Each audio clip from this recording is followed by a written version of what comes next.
This is like the liberal fantasy. He thinks that, oh, liberalism is just such a great system that you just have to describe it to people and they're going to accept it.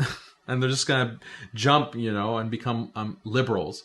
All you have to do is like take John Stuart Mill's On Liberty, his book, and translate it to different languages and pass it around, the world in pamphlets, and everyone is going to become liberal. It's just so obviously superior. We all just need to become liberals because it's just intuitive, and the moral goodness of it will just amaze the world. That's all that is needed to spread liberalism.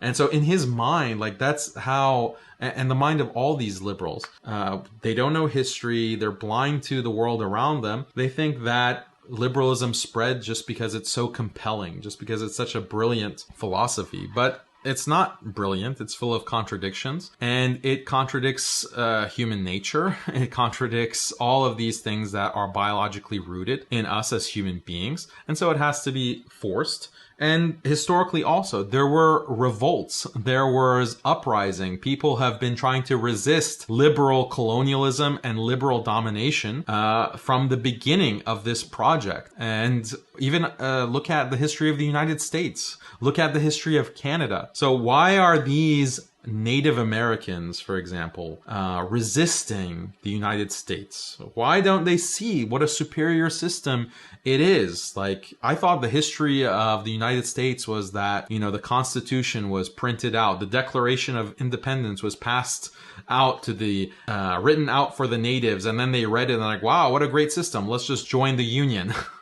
No, that's not. Why were they resisting it? They're resisting it, you can say, because of economic reasons, like they didn't want to lose their land. Okay, that's true. But losing their land also meant losing their traditions. It also meant losing their way of life. It also meant, losing their connection with their history, their religious beliefs. And I mean, with Native Americans, they weren't really given much of an option either because they were exterminated.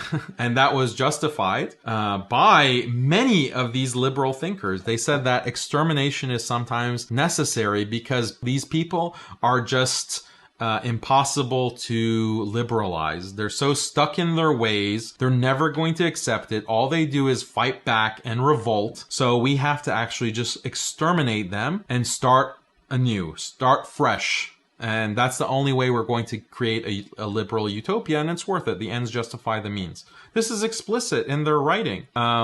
Look at Algeria. What did the French do? When the French invaded Algeria, they ended up killing 1/3 of the population. 1/3 of Algeria was wiped out. Can you imagine? This is about 1 million to 1.5 million immediately snuffed out by the French. And France is what? They are one of the earliest liberal empires, and this is the way that they've operated in the world to spread their control and power up until the point that we are at today. So this is something that has completely escaped liberals, and here you have one of the foremost liberal debaters who has no clue about any of this. It's hard to believe. It's really hard to believe.